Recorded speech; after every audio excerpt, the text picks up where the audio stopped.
গত ক্লাসে আমরা শিখেছিলাম গল্পটা সম্পর্কে এবং গল্পটি পড়েছিলাম এবং লাইন বাই লাইন আমরা বোঝার চেষ্টা করেছিলাম। তো এই ক্লাসে আমরা শিখব শব্দার্থ ও টিকা। প্রথমেই আছে ভজন। ভজন কথার অর্থ কি? গল্পে বলেছিলাম ঈশ্বর বা দেবদেবীর স্তুতি বা মহিমা কীর্তন।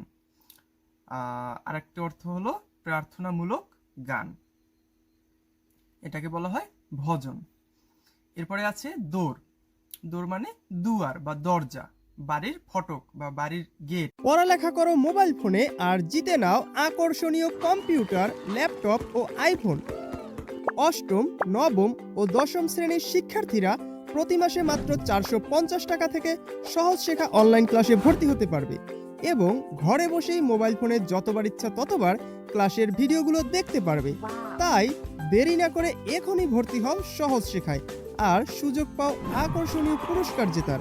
বিস্তারিত জানতে ঘুরে আসো আমাদের ওয়েবসাইট এবং ফেসবুক পেজে অথবা এখনই কল করো ভিডিওর সাথে দেয়া নাম্বারে। কুঞ্জ। কুঞ্জ মানে কি?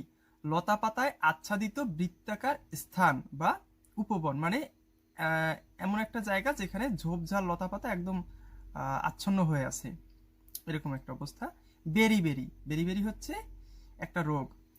বি ভিটামিনের অভাবে বা ভিটামিন বি এর অভাবে হাত পা ফুলে যাওয়া রোগ। ঠিক আছে, তো এখানে একটু বিজ্ঞানও শিখলা তোমরা যে বেরি বেরি রোগ কোন ভিটামিনের অভাবে হয়, সেটা হলো ভিটামিন বি। আসামি। এ শব্দটি দিয়ে সাধারণত আদালতে কোনো অপরাধের দায়ে অভিযুক্ত ব্যক্তিদের বোঝানো হয়ে থাকে, কিন্তু এখানে রোগাক্রান্তদের বোঝানো হয়েছে, তাই তো? মানে আসামি শব্দটার আক্ষরিক অর্থ এখানে প্রয়োগ হয়নি এই গল্পে। আসামি বলতে বোঝাচ্ছে কি? বলছিল না যে এরা বেরি বেরির আসামি, মানে কি বেরি বেরি রোগে এদেরকে ঘিরে ধরেছে। পাণ্ডুর মানে কি? ফ্যাকাশে। এখন তুমি বলতে পারো স্যার ফ্যাকাশে মানে কি? ফ্যাকাশে মানে হলো মলিন। মলিন মানে কি? মলিন মানে হচ্ছে মলিন, ফ্যাকাশে। পাণ্ডুর এর মানে হচ্ছে যে বিষণ্ণ মন বা মুখ, দুঃখী দুঃখী মুখ, তাই তো? ভার ভার চেহারা, এরকম একটা কিছু। মালি। মালা রচনাকারী, মালাকার। বেতনের বিনিময়ে বাগানের কাজে নিযুক্ত কর্মী। মালি বলতে সাধারণত বোঝাচ্ছে যে ওই বাড়ির যে গাছপালা বা ফুল গাছ, সৌন্দর্য বর্ধনের যে গাছ, এগুলো যারা দেখাশোনা করে, মাঠ পরিষ্কার পরিচ্ছন্ন রাখে, বুঝতে পারছো, তাদেরকে মালি বলা হয়। মালিনী, সিম্পল, মালিনীর স্ত্রী। আচ্ছা, পাঠের উদ্দেশ্য। এই গল্পটা আমরা কেন পড়লাম, কি কারণে, উদ্দেশ্য কি? এ গল্প পড়ার মধ্য দিয়ে শিক্ষার্থীরা প্রাণীর প্রতি সহানুভূতিশীল হবে।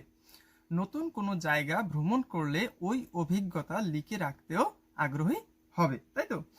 যে তুমি যখন নতুন কোনো জায়গায় যাবা, কোনো একটা স্মৃতি। ও আচ্ছা, আজকাল তো আমরা সবকিছুই ফেসবুকে পোস্ট করি, তাই না? সবকিছু আপডেট দেই, স্ট্যাটাস দেই। তখনকার দিনে তো এই সোশ্যাল মিডিয়া ছিল না, তবুও কোথাও তো লিখে রাখতে হবে, তাই কবিরা নিজেদের নোটপ্যাডে খাতা কলম দিয়ে গল্প লিখে রাখতো।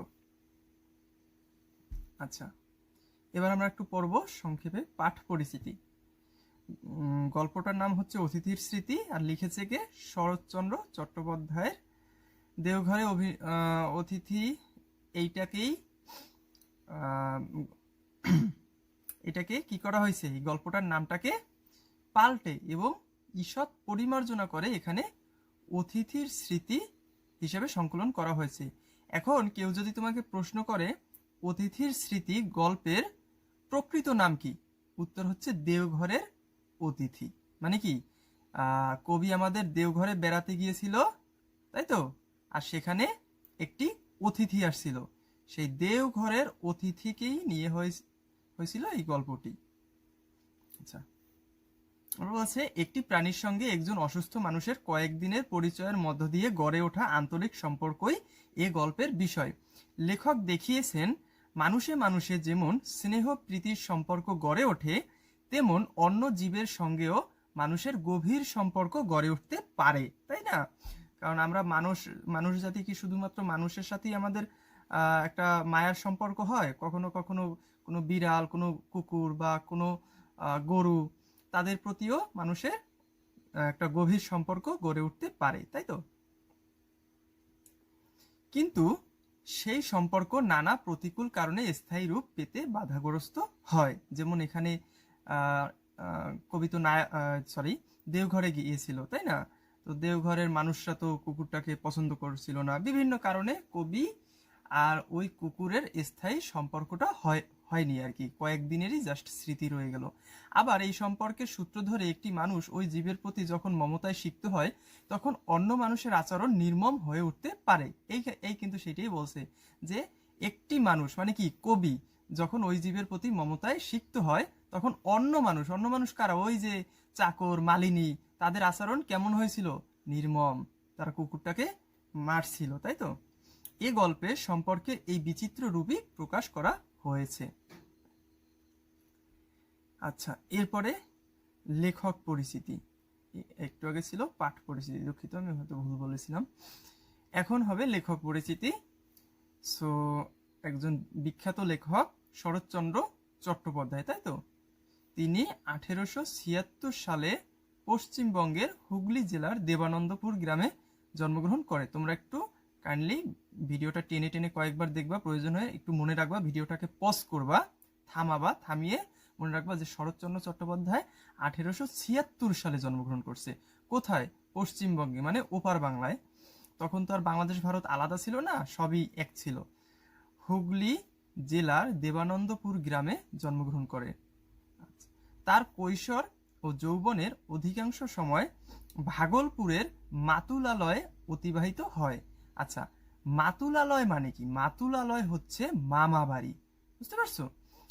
সে পশ্চিমবঙ্গের হুগলি জেলার দেবানন্দপুরে জন্মগ্রহণ করলেও তার কৈশোরের যৌবন কোথায় কাটে? তার মামা বাড়ি। সে মামা বাড়ি কোন জায়গায়? ভাগলপুরে।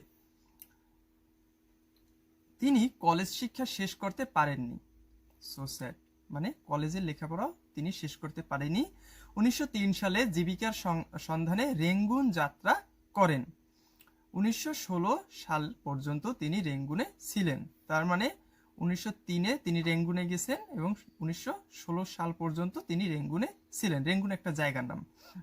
সেখানে অবস্থানকালে সাহিত্য চর্চায় আত্মনিয়োগ করেন এবং রেঙ্গুনে থাকাকালীনই লেখালেখি শুরু করছে আর কি।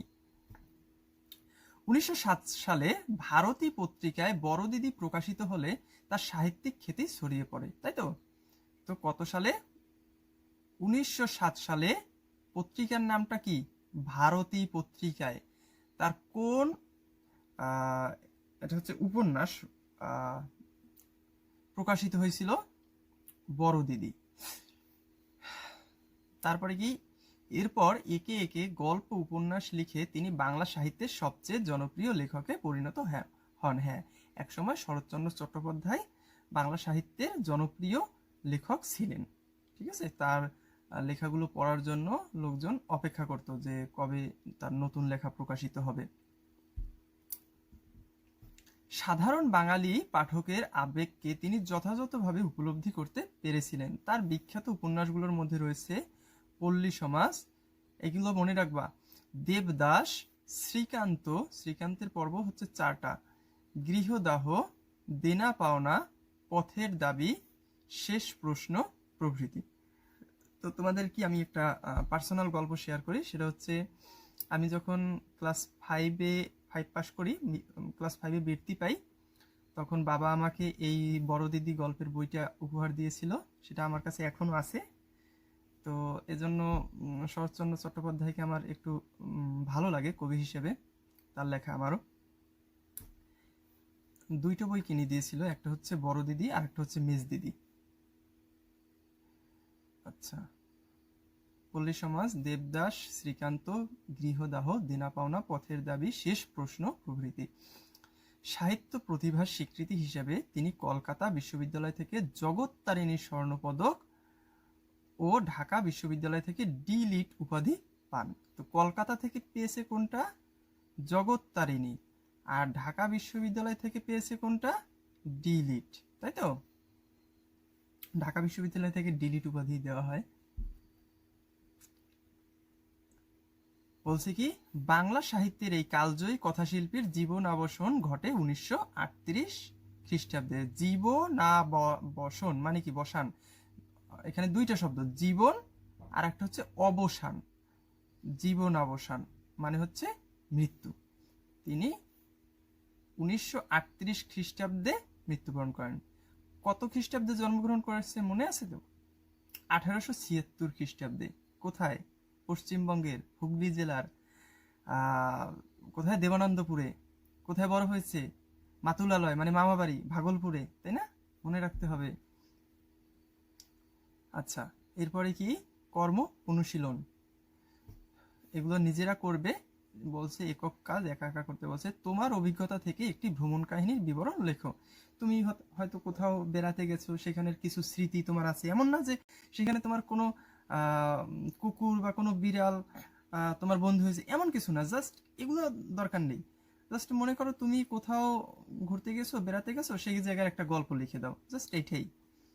এরপর বলছি কি, তোমার প্রিয় কোনো পশু বা পাখির কোন কোন আচরণ তোমার কাছে মানুষের আচরণের মতো মনে হয় তার একটি বর্ণনা দাও। এইবার আসছে, এইখানে তুমি লিখতে পারো যে তোমার কোন কোন পশু বা প্রাণী মনে হয় যে মানুষের মতো আচরণ করে, তোমার সাথে বন্ধুর মতো থাকতে চায়, তোমাকে বোঝে, তার একটি বর্ণনা দিতে বলছে।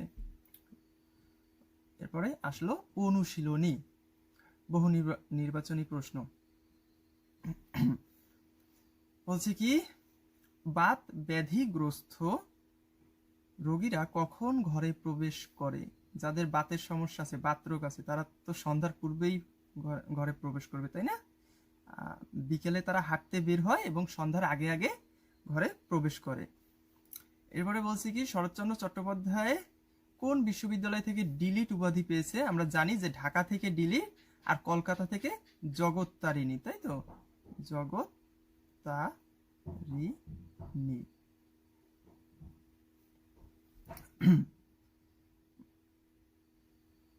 আতিথ্যের মর্যাদা লঙ্ঘন বলতে কি বোঝায়? ওই যে আমরা গল্পে পড়েছিলাম যে কুকুরটি আতিথ্যের মর্যাদা লঙ্ঘন করে সে শুয়েই আছে, বসেই আছে, সে আর যাচ্ছে না। বলছে কি, কোনো তিথি না মেনে কারো আগমনকে মাত্রাতিরিক্ত সময় আতিথেয়তা গ্রহণ করাকে, এটা তো অবশ্যই হবে। অবাঞ্ছিতভাবে কোনো অতিথির অধিক সময় অবস্থানকে একই রকম একটা ব্যাপার স্যাপার, তাই তো? এখন উত্তর নাই, বলছে প্রশ্নটি ত্রুটিপূর্ণ। কেন ত্রুটিপূর্ণ আমি বলি। প্রশ্নের উত্তরটি হবে এই ডাবল আই আর ট্রিপল আই, মানে 2 নম্বর এবং 3 নম্বর। কিন্তু এখানে কোনো অপশনে 2 ও 3 দেয় নাই। খতে দিছে শুধু 2, গতে দিছে শুধু 3, আর ঘতে দিছে 3টা। কিন্তু আমাদের উত্তর হবে কোনটা?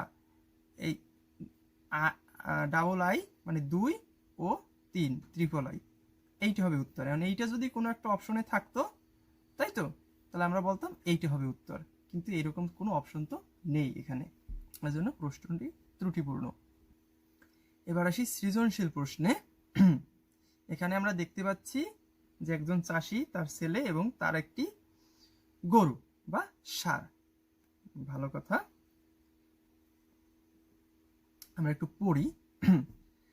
দরিদ্র বর্গাচাষী গফুরের অতি আদরের একমাত্র ষাঁড় মহেশ। ষাঁড়টির নাম মহেশ, আবার ভেবো না একটা মানুষ, ঠিক আছে? কিন্তু দারিদ্র্যের কারণে ওকে ঠিকমতো খড় বিচুলি খেতে দিতে পারে না। খড় বিচুলি কি? গরুর খাবার, বুঝতে পেরেছো? জমিদারের কাছে সামান্য খড় ধার চেয়েও পায় না। আগেরকার গরিব মানুষরা গরুর জন্য খড় জমিদারের কাছ থেকেও আনতো অনেক সময়। নিজে না খেয়ে থাকলেও গফুরের দুঃখ নেই, কিন্তু মহেশকে খাবার দিতে না পেরে তার বুক ফেটে যায় যে আহারে, আমার মহেশ সে না খেয়ে আছে। মহেশকে, ওই গরুটি। সে মহেশের গলা জড়িয়ে ধরে কাঁদতে কাঁদতে বলে, মহেশ, তুই আমার ছেলে, তুই আমাদের 8 সন প্রতিপালন করে বুড়ো হয়েছিস। এখানে কি লেখা একটু ভুল আছে নাকি? তোকে আমি পেট পুড়ে খেতে দিতে পারিনি, কিন্তু তুই তো জানিস আমি তোকে কত ভালোবাসি। মহেশ প্রত্যুত্তরে গলা বাড়িয়ে আরামে চোখ বুজে থাকে। মানুষ আর গরুর যে গভীর মমত্ববোধ, গভীর ভালোবাসা, সেটি প্রকাশ পেয়েছে। তো প্রশ্ন, শরৎচন্দ্র চট্টোপাধ্যায়ের দেওঘরে যাবার কারণ কি? কি কারণে গেছিল? বায়ু পরিবর্তনের জন্য, তাই তো? শরৎচন্দ্র চট্টোপাধ্যায় বায়ু পরিবর্তনের জন্য দেওঘরে গিয়েছিলেন। পড়ালেখা করো মোবাইল ফোনে আর জিতে নাও আকর্ষণীয় কম্পিউটার, ল্যাপটপ ও আইফোন। অষ্টম, নবম ও দশম শ্রেণীর শিক্ষার্থীরা প্রতি মাসে মাত্র 450 টাকা থেকে সহজ শেখা অনলাইন ক্লাসে ভর্তি হতে পারবে এবং ঘরে বসেই মোবাইল ফোনে যতবার ইচ্ছা ততবার ক্লাসের ভিডিওগুলো দেখতে পারবে। তাই দেরি না করে এখনই ভর্তি হও সহজ শেখায় আর সুযোগ পাও আকর্ষণীয় পুরস্কার জেতার। বিস্তারিত জানতে ঘুরে আসো আমাদের ওয়েবসাইট এবং ফেসবুক পেজে অথবা এখনই কল করো ভিডিওর সাথে দেয়া নাম্বারে। খ নম্বরে কি বলছে? অতিথি কিছুতে ভিতরে ঢোকার ভরসা পেল না কেন? কারণ অতিথি ভিতরে যদি ঢোকে অতিথির উপরে মার পড়তে পারে, তাই তো? মালির বউ, মালিনী বা চাকর তারা মারতে পারে। দেখি সুন্দরভাবে সাজিয়ে আমরা কিভাবে বলতে পারি যে নতুন পরিচয়ের সংকোচে অতিথি কিছুতে ভিতরে ঢোকার ভরসা পেল না। যেহেতু কবির সাথে প্রথম একদম নতুন পরিচয় হয়েছে, সে ভিতরে গেলে তাকে মারা হবে নাকি তাড়িয়ে দেওয়া হবে, এজন্য ঠিক ভরসা পাইতেছিল না। এবার একটু বিস্তারিত বলছে। হাওয়া বদলের জন্য দেওঘরে গিয়ে পথে এক কুকুরের সঙ্গে লেখকের পরিচয় হয়। পথ চলতে চলতে কুকুরের সঙ্গে লেখকের হৃদ্যতা মানে কি? হৃদয়ের সাথে যে সম্পর্ক, হৃদ্যতা সৃষ্টি হলেও লেখক বাড়িতে পৌঁছে গেট খুলে দিলে সে মানে কুকুরটি ভিতরে ঢুকতে ভয় পায়। কারণ কি? কারণ অচেনা কুকুর বাড়ির ভিতরে ঢুকলে অনেক সময় তাকে মারধর করে বের করে দেওয়া হয়, যেটা বলছিলাম। তাই ভিতরে পরিস্থিতি সম্পর্কে নিশ্চিত হতে না পেরে লেখকের আমন্ত্রণ সত্ত্বেও অতিথি কুকুরটি ভিতরে ঢোকার সাহস পায়নি। ক্লিয়ার? নিজেদের মতো করে লিখবা, একদম হুবহু লাইন বাই লাইন মুখস্থ করার কোনো দরকার নেই। নিজেদের মতো বুঝিয়ে লিখবা যে লেখক দেওঘরে গিয়েছিলেন, সাথে কুকুরটির সাথে হৃদ্যতা হয় বা বন্ধুত্ব হয়, তারপরে লেখক তার বাড়িতে কুকুরটিকে নিয়ে আসে এবং গেট খুলে দিয়ে কুকুরটিকে ভিতরে আসতে বলে, কিন্তু কুকুরটি ঢুকতে ভয় পায়। কারণ হলো যে অচেনা বাড়ির ভিতর যদি কুকুর ঢুকে তাহলে তাকে মারধর করা হতে পারে, তাই না? বের করে দেওয়া হতে পারে। তাই সেই ভয়তে কুকুরটি বাড়ির ভিতরে ঢুকেনি। এটাই সিম্পল। গ নম্বরের প্রশ্নটা কি ছিল? উদ্দীপকে মহেশের প্রতি গফুরের আচরণে অতিথির স্মৃতি গল্পের যে দিকটি প্রকাশ পেয়েছে তা ব্যাখ্যা করো। ওই যে প্রাণীর প্রতি গভীর মমত্ববোধ, ভালোবাসা, বন্ধুত্ব, তাই তো? এই যে উত্তরটা লিখছি কি? উদ্দীপকে মহেশের প্রতি গফুরের আচরণে অতিথির স্মৃতি গল্পের অতিথির প্রতি লেখকের ভালোবাসার দিকটি। খুবই সরল ভাষায় বলছে। এটুকু তো প্রশ্ন দেখে দেখে লিখবা যে উদ্দীপকে মহেশের প্রতি গফুরের আচরণে অতিথির স্মৃতি গল্পের কি? অতিথির প্রতি লেখকের ভালোবাসার দিকটি। কোনটুকু? অতিথির প্রতি লেখকের ভালোবাসা। অতিথি মানে কি? বা ওই কুকুরটির প্রতি লেখকের ভালোবাসার দিকটি প্রকাশ পেয়েছে। শুধু মানুষের সঙ্গে মানুষেরই যে মমতার সম্পর্ক গড়ে উঠতে পারে এমন নয়, বরং অন্য জীবের সঙ্গেও মানুষের মমতার সম্পর্ক গড়ে উঠতে পারে। প্রথমে একটু বুঝিয়ে লিখবা আর কি, যে মানুষের সাথে অন্যান্য জীবেরও সম্পর্ক হতে পারে। পশুর প্রতি মানুষের এ মমত্ববোধের বিষয়টি ফুটে উঠেছে উদ্দীপক ও অতিথির স্মৃতি গল্পের। কি? মানুষের সাথে পশুর বা অন্য প্রাণীর এই মমত্ববোধের বিষয়টি ফুটে উঠেছে, তাই তো? অতিথির স্মৃতি গল্পের অতিথি হলো একটি কুকুর। এইবার কিন্তু বুঝাই লিখতেছে, মানে এক্সপ্লেইন করতেছে। তুমি এবার কি করবা? বর্ণনা করে লিখবে, একটু এক্সপ্লেইন করবা যে অতিথির স্মৃতি গল্পের অতিথি হলো একটি কুকুর, সে লেখকের বেড়াতে যাওয়ার সঙ্গী। লেখক কুকুরটিকে যে বাড়িতে অবস্থান করেছেন লেখক কুকুরটিকে যে বাড়িতে অবস্থান করেছেন সেই বাড়ির মালিককে খাবার দিতে বলেছেন, দুঃখিত, কিন্তু কুকুরটিকে খাবার দেওয়া হয়নি। ওই যে ঘটনাগুলো লিখছে আর কি, হয়নি বলে তারও খুব কষ্ট হয়। অতিথির চোখের জল দেখে লেখকের বুকে হাহাকার করে ওঠে যে ইস, আমার সাথে একটা কুকুর আসলো কিন্তু তাকে খেতে দেওয়া হলো না, এটাই আর কি। অন্যদিকে উদ্দীপকে মহেশ একটি ষাঁড়। মহেশের মালিক গফুর তাকে নিয়মিত যত্ন করে, তাকে ভালোবাসে। দারিদ্র্য কারণে নিজে খেতে না পারলেও সে মহেশকে ঠিকই খাওয়ায়। মহেশের প্রতি গফুরের মমতার অশ্রু অতিথির স্মৃতি গল্পের কুকুরের প্রতি লেখকের মমত্ববোধকে ইঙ্গিত করে। দুইটা ঘটনারই যে মিল আছে, যে দিকটায়, যে একদিকে লেখক কুকুরটিকে যেভাবেই হোক খাওয়াতে পারেনি। সে কুকুরটিকে খাবার দিতে বলছিল, কিন্তু মালির স্ত্রী নিজে খাবার খেয়ে ফেলছে এবং কুকুরটিকে মেরেছে, যার কারণে লেখকের মনে খুব কষ্ট হয়েছে, লেখক খুব কষ্ট পেয়েছে। ঠিক সেমভাবে মহেশকে যদি গফুর না খাওয়াতে পারে, তখন মহেশ গফুরকে জড়িয়ে ধরে সে কাঁদে যে আরে মহেশ, তোকে আমি খাওয়াতে পারছি না, বিষয়টা আর কি। তো ঘ নম্বর প্রশ্নে কি বলেছে, উদ্দীপকের গফুরের সাথে লেখকের চেতনাগত মিল থাকলেও প্রেক্ষাপট ভিন্ন। কথা বোঝো যে উদ্দীপকের গফুরের সাথে লেখকের, গফুরকে যে গরুটা পালে, আর লেখক তো লেখক চিহ্নই, চেতনাগত মিল থাকলে কি, যে দুইজনই পশু প্রেমী, পশুকে আপন করে নিতে পারে, অন্য প্রাণীদেরও আপন করে নিতে পারে, তাদের প্রতি মায়া মমত্ববোধ আছে দুইজনারই, তাই না, লেখকের এবং গফুরের, একজন আর কুকুরের সাথে, একজন তার পালিত গরুর সাথে। কিন্তু প্রেক্ষাপট ভিন্ন অবশ্যই, কারণ গরুটি কিন্তু গফুরের সাথে সবসময় থাকে, এক বাড়িতে একসাথে পালে, ওদিকে গফুর গরিব। অন্যদিকে অতিথির স্মৃতি গল্পে লেখক কি সেখানে গেছে বেড়াতে, কুকুরটার সাথে পথে পরিচয়, সেখান থেকে কুকুরটাকে একটু নিজের ঘরে নিমন্ত্রণ করছিল, খাওয়াইতে চেয়েছিল, কিন্তু খাওয়াইতে পারে নাই।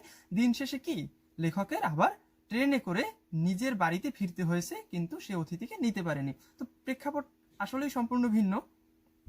সেটা বলছে কি, অতিথির স্মৃতি গল্পের আলোকে মন্তব্যটির যথার্থতা বিচার করো। তোমাকে বুঝেই বলতে হবে, অতিথির স্মৃতির গল্পটা এক্সপ্লেইন করতে হবে যে অতিথির স্মৃতি গল্পে তো কুকুরটির সাথে লেখকের পথে পরিচয় হয়েছে, সেখানে সে কুকুরটিকে বন্ধুর মতো চলছে একসাথে, কিন্তু খাবার খাওয়াতে পারেনি, লেখক কষ্ট পেয়েছে, শেষে কুকুরটিকে ছেড়েই লেখকের চলে যেতে হয়েছে। তাহলে গফুরের সাথে অবশ্যই প্রেক্ষাপট ভিন্ন।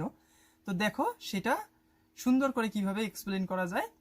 বলছে উদ্দীপকের গফুরের সাথে লেখকের চেতনাগত মিল থাকলেও প্রেক্ষাপট ভিন্ন, মন্তব্যটি যথার্থ, মানে মন্তব্যটি ঠিক। মানে ওই প্রশ্নে যে কথা বলছে সেখানে এখানে কি সহমত ভাই, হ্যাঁ ভাই, পাশে আছি ভাই, বিষয়টা এরকম, বুঝছো, যে উদ্দীপকের গফুরের সাথে লেখকের চেতনাগত মিল থাকলেও প্রেক্ষাপট ভিন্ন, মানে প্রশ্নের কথাটাই এই পর্যন্ত লিখেছে, তারপরে লিখে দিছে মন্তব্যটি যথার্থ, মানে মন্তব্যটি সঠিক। এরপরে এক্সপ্লেইন করছে, মানে ব্যাখ্যা করছে, বিস্তারিত লিখছে। উদ্দীপক ও অতিথির স্মৃতি গল্পে জীবের প্রতি মানুষের স্নেহ ভালোবাসার বিষয়টি মুখ্য হয়ে উঠলেও উদ্দীপকের পটভূমিতে কিছুটা ভিন্নতা উঠে এসেছে। ঠিক আছে, স্নেহ ভালোবাসার বিষয়টি কিন্তু এক, কিন্তু পটভূমি আর প্রেক্ষাপট কিন্তু একই কথা, পটভূমিতে কিছুটা ভিন্নতা উঠে এসেছে। এখানে এইবার কিন্তু দুইটা প্রেক্ষাপট বর্ণনা করা হবে, প্রথমেই গফুরের আর মহেশের, এরপরে লেখক আর অতিথির। তো শুরু হলো গফুরের কাহিনী। এখানে জমিদারের অন্যায় শোষণে শোষিত দরিদ্র বর্গাচাষী গফুরের অসহায় জীবনের চিত্র প্রতিফলিত হয়েছে। অতিথির স্মৃতি গল্পে ও এক লাইনেই লিখছে, অতিথির স্মৃতি গল্পে অসুস্থ লেখকের সাথে অতিথি কুকুরের সখ্যের সম্পর্ক নানা প্রতিকূলতার মধ্য দিয়ে এগিয়ে যায়। মালি বউয়ের নির্মমতার পরাজয় ঘটে তাদের সখ্যের কাছে, কিন্তু বাস্তবতার নিষ্ঠুরতায় তাদের মধ্যে শেষ পর্যন্ত আবার বিচ্ছেদ ঘটে, তাই না। নির্দিষ্ট সময় শেষে অতিথি কুকুরের স্মৃতি পেছনে ফেলে লেখক ফিরে আসেন তার পুরনো আস্থানে। ওই যে বলছি যে শেষ পর্যন্ত কিন্তু অতিথিকে ছেড়ে, মানে কুকুরটিকে ছেড়ে ট্রেনে করে নিজের বাড়িতেই ফিরে আসতে হয়। এভাবে অতিথির স্মৃতি গল্পটি লেখকের অসুস্থতার প্রেক্ষাপটে শেষ হয়েছে। অন্যদিকে উদ্দীপকে আবার গফুরের কাছে গেছে গল্পে, দেখছো, এই থেকে আবার অন্যদিকে উদ্দীপকে গফুর জীবনের কাছে পরাজিত এক অসহায় সৈনিক, অসহায় সৈনিক। যাক, এই বিষয়টা আমরা ফেসবুকে একটু ফানিভাবে বললেও কথাটা কিন্তু একটা সুন্দর সাহিত্যিক কথা, যে অসহায় সৈনিক, যেখানে দারিদ্র্যের সাথে প্রতিনিয়ত তার যুদ্ধ। এর মধ্যেও পোষা ষাঁড় মহেশের প্রতি তার ভালোবাসার কমতি নেই। প্রভাবশালী জমিদারের রাজত্বে নিজে দুমুঠো খেতে না পারলেও মহেশের জন্য খাবারের চিন্তায় সে ব্যাকুল হয়। তার এই ব্যাকুলতার মধ্যে অভাব ক্লিষ্ট জীবনের প্রতিচ্ছবি ভেসে ওঠে, যা অতিথির স্মৃতি গল্পের সাথে উদ্দীপকের ভিন্নতা তৈরি করেছে। মানে এবার কিন্তু অমিলটা বার করবা, যে প্রেক্ষাপটটা কিভাবে ভিন্ন দুইজনের ক্ষেত্রে প্রাণীর ভালোবাসা জিনিসটা তো সেম, একই, কিন্তু প্রেক্ষাপটটা কিভাবে ভিন্ন এইটাই এখানে আলোচনা করবে, তাই তো। এরপরে আরো একটা সৃজনশীল, সৃজনশীল 2।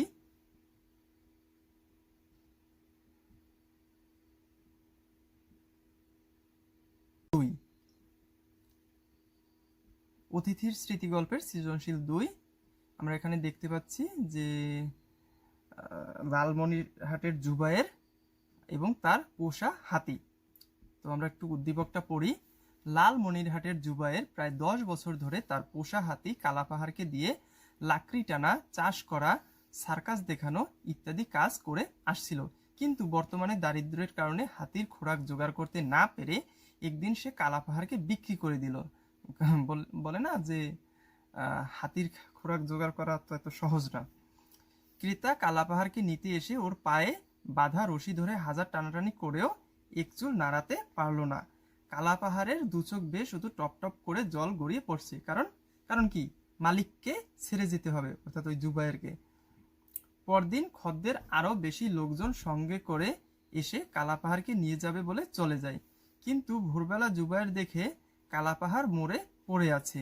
হাউমাউ করে সে চিৎকার করে আর বলে, ওরে আমার কালাপাহাড়, অভিমান করে তুই চলে গেলি। বুঝলা? তো প্রশ্নগুলো কি? শরৎচন্দ্র চট্টোপাধ্যায় কলকাতা বিশ্ববিদ্যালয় থেকে কোন পদক লাভ করেছিলেন? এই যে আমরা পড়ছিলাম জগত্তারিণী, তাই তো? জগত্তারিণী।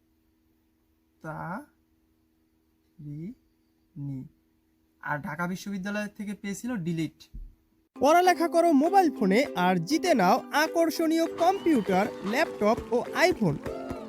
অষ্টম, নবম ও দশম শ্রেণীর শিক্ষার্থীরা প্রতি মাসে মাত্র 450 টাকা থেকে সহজ শেখা অনলাইন ক্লাসে ভর্তি হতে পারবে এবং ঘরে বসেই মোবাইল ফোনে যতবার ইচ্ছা ততবার ক্লাসের ভিডিওগুলো দেখতে পারবে। তাই দেরি না করে এখনই ভর্তি হও সহজ শেখায় আর সুযোগ পাও আকর্ষণীয় পুরস্কার জেতার। বিস্তারিত জানতে ঘুরে আসো আমাদের ওয়েবসাইট এবং ফেসবুক পেজে, অথবা এখনই কল করো ভিডিওর সাথে দেয়া নাম্বারে। হ্যাঁ, লেখক দেওঘর থেকে বিদায় নিতে নানা অজুহাতে দিন 2 দেরি করলেন কেন? ওই যে কুকুরটির প্রতি তার মমত্ববোধ, কুকুরটিকে ছেড়ে যেতে ইচ্ছে করতেছিল না, এইটাই, তাই না? তো এই খ নম্বর প্রশ্নের উত্তরে কি বলছে? বলছে অতিথির প্রতি মমতার টানে লেখক দেওঘর থেকে বিদায় নিতে 2 দিন দেরি করলেন। প্রথমে কি এক লাইনে উত্তরটা দেওয়ার চেষ্টা করছে, ঠিক আছে? এরপরে এক্সপ্লেইন করছে। অতিথির স্মৃতি গল্পের লেখক বায়ু পরিবর্তনের জন্য দেওঘরে এলে একটি কুকুর তার বেড়াতে যাওয়ার একমাত্র সঙ্গী হয়। প্রতিদিন কুকুরটি বাড়ির গেটের সামনে অপেক্ষা করে লেখকের সঙ্গে বেড়াতে যাওয়ার জন্য। কুকুরটির এরূপ আচরণে লেখকের মনে তার জন্য অকৃত্রিম এটা হবে মমত্ববোধ, এটা তয় বফালা হবে, মমত্ববোধ জেগে ওঠে। তাই দেওঘর থেকে ফিরতে নানা অজুহাতে লেখক 2 দিন দেরি করলেন। ক্লিয়ার? গ নম্বর প্রশ্নে বলছি কি, কালাপাহাড়ের আচরণ অতিথির স্মৃতি গল্পের অতিথির আচরণ কিভাবে ভিন্ন বর্ণনা করো। তাই তো? কালাপাহাড়ের আচরণ আর অতিথির আচরণ তো এক না। কালাপাহাড় ওর মালিকের সাথে ছিল, কিন্তু অতিথি কি প্রথমে মালিককে, দুঃখিত, মানে কবিকে, কবির বাড়িতে যেত না, একটু চিন্তা করলো যে মার খায় নাকি, ঠিক আছে, সংকোচ বোধ করতো।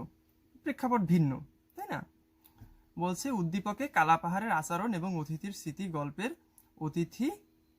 অতিথিকে কুকুর উভয়ের মধ্যে গভীর অনুভূতি প্রকাশ পেলেও তাদের আচরণের মধ্যে একটি মৌলিক পার্থক্য বিদ্যমান। সেই পার্থক্যটা কি? উদ্দীপকে দেখা যায় কালাপাহাড় তার মালিক জুবায়েরের প্রতি এতটাই আবেগপ্রবণ ও গভীরভাবে নিবেদিত ছিল যে বিক্রির সিদ্ধান্তে তার হৃদয় ভেঙে যায়, যে আহা, আমার মালিক আমাকে বিক্রি করে দিল, আমি আর আমার মালিকের সাথে থাকতে পারবো না। বিষয়টা হচ্ছে এরকম, তাই তো? সে মালিকের প্রতি অভিমানে খাওয়া দাওয়া বন্ধ করে দেয় এবং শেষ পর্যন্ত মৃত্যুকে বেছে নেয়। অপরদিকে অতিথির স্মৃতি গল্পে কুকুরটির প্রতি মানুষের অবহেলা ও দুর্ব্যবহার সত্ত্বেও সে একনিষ্ঠ থেকে ভালোবাসা ও সঙ্গ দেওয়ার চেষ্টা করে।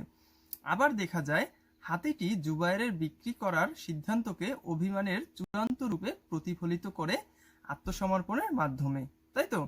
তার নিঃশব্দ প্রতিবাদ ছিল নিজের প্রাণ বিসর্জন দেওয়া। পক্ষান্তরে অতিথি বা কুকুরটি কখনো অভিমান করে সরে যায় না, মানুষের দেওয়া অবহেলা সহ্য করে তবু অতিথির মতোই সেবার মনোভাব প্রকাশ করে। অতিথি কখনো পালিয়ে যায় না বা প্রভুর প্রতি কোনো ক্ষোভ দেখায় না, তাই তো? কারণ কি, ওই প্রভুর সাথে দেখা, মানে অতিথি যে কবির সাথে তার সখ্যতা হয়েছে, বন্ধুত্ব হয়েছে, সে লেজ নাড়ায়, সে বন্ধুর সাথে বিকালে ঘুরতে যায়, কিন্তু এতটাও অভিমান হয় নাই যে সে মানে মৃত্যুকে বেছে নিবে আর কি, বিষয়টা এরকম। তাহলে সর্বশেষে বলা যায় যে কালাপাহাড়ের আচরণ একটি তীব্র অভিমানের প্রতীক, তাই তো? কালাপাহাড়ের আচরণ, কালাপাহাড় কি, ওই হাতিটি, যা মালিকের সঙ্গে বিচ্ছিন্নতার ব্যথা প্রকাশ করে, যেখানে অতিথির স্মৃতি গল্পের অতিথি তার প্রতি অবহেলা এবং বিদায় সত্ত্বেও প্রভুর প্রতি বিশ্বাস ও ভক্তি বজায় রাখে, যে প্রভু চলে যাচ্ছে, হয়তো আবার আসবে। কুকুরটি কিন্তু এমনই কিছু ভাবছিল। কালাপাহাড়ের মৃত্যু তার দুঃখের সমাপ্তি, আর অতিথি তার ভালোবাসার স্মৃতি ধরে রাখার মাধ্যমে প্রভুর প্রতি তার দায়িত্ব পালন করে, তাই তো? ঘ নম্বর উত্তর তো অনেক বড় করে লেখা, আসলে মূল ভাবটা বোঝাটাই হলো তোমাদের লক্ষ্য। মূল ভাবটা বুঝতে পারলেই তোমরা কিন্তু এই প্রশ্নের উত্তরগুলো নিজেরাই লিখতে পারবে, আর উচিতও তাই। ঘ নম্বরে বলেছে উদ্দীপকের জুবায়ের এর অনুভূতি আর অতিথির স্মৃতি গল্পের লেখকের অনুভূতি একই ধারায় উচ্চারিত মন্তব্যটির যথার্থতা বিচার করো, তাই তো? দুইজনারই, জুবায়ের আর গল্পের যে লেখক, তাদের অনুভূতি কিন্তু একই ধারায় উচ্চারিত। দুইজনই প্রাণীটির প্রতি গভীর মমত্ববোধ, আচ্ছা এখানে দুজনই প্রাণীটির প্রতি গভীর মমত্ববোধ অনুভব করছিল। বলছে কি, মানবেতর প্রাণীর প্রতি মমত্ববোধের দিক থেকে উদ্দীপকের জুবায়েরের অনুভূতি আর অতিথির স্মৃতি গল্পের লেখকের অনুভূতি একই ধারায় উচ্চারিত, মন্তব্যটি যথার্থ। আমাদের চারপাশের পরিবেশ ও গৃহে অসংখ্য অবলা প্রাণী বাস করে, এদের সঙ্গে কখনো কখনো মানুষের হৃদ্যতার সম্পর্ক গড়ে ওঠে। এ সম্পর্ক কখনোই এতটাই প্রবল হয় যে এদের সঙ্গে বিচ্ছেদের ব্যথা মানুষ কিছুতেই মেনে নিতে চায় না। উদ্দীপকের জুবায়ের এবং অতিথির স্মৃতি গল্পের লেখকের অনুভূতিতে এই বিষয়টিরই প্রকাশ ঘটেছে। অতিথির স্মৃতি গল্পে লেখকের প্রতি কুকুরটির আচরণে লেখকের মনে তার জন্য অকৃত্রিম মমত্ববোধ জেগে ওঠে।